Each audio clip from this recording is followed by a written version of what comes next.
मैं सिर्फ आपको पहले इंट्रोडक्शन दे रहा हूँ सारी अथॉरिटीज का। आप सीधा आ जाओ नेक्स्ट अथॉरिटी पे। आईबीबीआई का बेसिक तो समझ आया, एपेक्स बॉडी है, पूरा कोड रेगुलेट करते हैं, और जितने भी लोग हैं वो सब इनके जूनियर है, इतना बेसिक अभी ध्यान रखना है। पेज 15 पे आप देखो, second pillar that is the insolvency professional.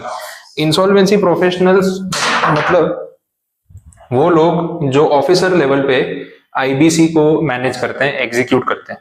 अब जैसे कोई कंपनी फाइनेंशियल क्राइसिस में है जिसको रिपेयर करना है, तो कोई प्रोफेशनल हेल्प तो लगेगी।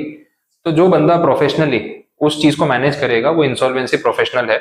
आप जो लिक्विडेटर वर्ड समझते आए हो, ये वही है, लिक्विडेटर का काम यही कर रहा है, वैसे रखो। अगर कोई कंपनी की हालत खराब है, उसको प्रोफेशनली सुधारना है, इनको बुलाया जाता है। और अगर किसी कंपनी को बंद करना है तो भी इनका ही काम है। These are insolvency professionals. वैसा तो अभी हाँ, एग्जीक्यूट करने के लिए इंडिविजुअल लेवल पे ये लोग काम करते हैं। तो जो एपेक्स बॉडी है आपकी, मैं थोड़ा आपको रिलेट करा देता हूँ, इसलिए मैं बुक की लैंग्वेज के साथ नहीं जा रहा हूँ, बेसिक पहले कनेक्शन समझना है। आईबीबीआई जो है वो आपकी एपेक्स बॉडी है। आपको आगे मैं और भी इसके लिए एग्जांपल्स दे दूंगा, अभी इतना ध्यान रखो। ये जो है आईपी, ये है आपके इंडिविजुअल ऑफिसर्स या फिर प्रोफेशनल्स जो एग्जीक्यूशन का काम करते हैं ग्राउंड लेवल पे, ये आपके ऑफिसर्स है, वैसा हो गया। और आप एज अ कंपनी सेक्रेटरी ये काम कर सकते हो। सीए, सीएस, सीएमए, ये प्रोफेशनल्स में से कोई भी जनरली ये काम करता है। आईपी अपने नाम के आगे आप खुद नहीं लगा सकते, ये आपको समझना है। ये एक पोस्ट है, जैसे आपकी सीएस की डिग्री है, ये भी एक प्रोफेशनल क्वालिफिकेशन है जो आपको अचीव करनी पड़ेगी। अब इसके लिए क्या होता है, आईबीबीआई से आपको रजिस्ट्रेशन लेना पड़ता है, जैसे आप सीएस की मेंबरशिप लोगे ना वैसे। बट आईबीबीआई ना डायरेक्टली ये काम नहीं करता, आईपीस के साथ डायरेक्टली कोऑर्डिनेट नहीं करता। इन्होंने बीच में एक इंटरमीडियरी बनाई है, इंसॉल्वेंसी प्रोफेशनल एजेंसी। ठीक है, अब मैं थोड़ा आपको सिंप्लीफाई कर देता हूँ आपके लेवल पे क्या है। ये जो है ना, ये स्टूडेंट है, ये कॉलेज है, और ये यूनिवर्सिटी है। ऐसे समझ लो, बेस्ट तरीका है इसको रिलेट करने का। अब आप स्टूडेंट हो तो डायरेक्ट वीएनएसयू में जाके तो एग्जाम दोगे नहीं, आप कॉलेज ज्वाइन करते हो। कॉलेज को अथॉरिटी किसने दी कॉलेज बनने की? यूनिवर्सिटी ने। तो यूनिवर्सिटी ने कॉलेजेस को लाइसेंस दिया है कि देखो भाई, आप अपने यहाँ लेक्चर्स चलाओ, आप अपने एग्जाम कंडक्ट करो, हम उसको रिकग्निशन देंगे। और आपके यहाँ जो बच्चा एडमिशन लेगा, वो जो एग्जाम देगा, उसको डिग्री हम देंगे। तो आप सूरत के कोई भी कॉलेज से पढ़ाई करो, आपको डिग्री एट दी एंड वीएनएसयू की मिलती है। तो ये एक सेंटर है खाली, ठीक है, हाँ इंटरमीडियरी है, इसके लिए वर्ड उन्होंने भी वही यूज किया है। ये एजेंसी है, इंटरमीडियरी है, ऑफिस है, फ्रंट एंड ऑफिस, लेकिन जो बैक एंड में है वो ये है।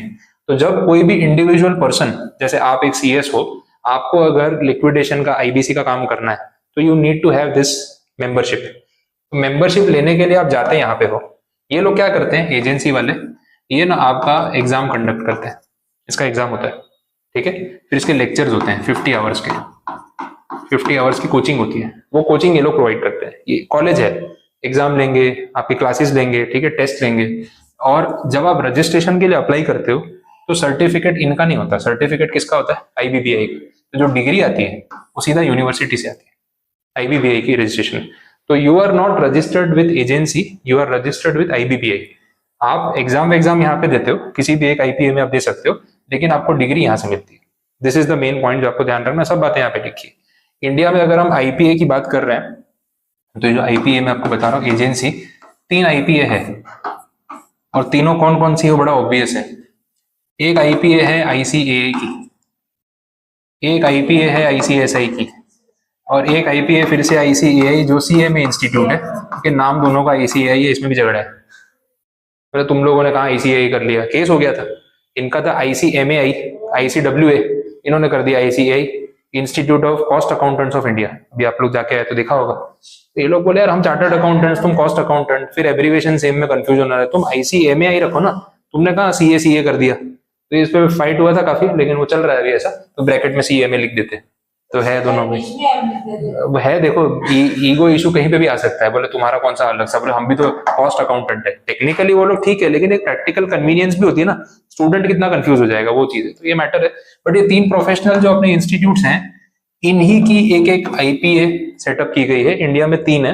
And IPA is a section 8 company, छोटा काम नहीं है ये।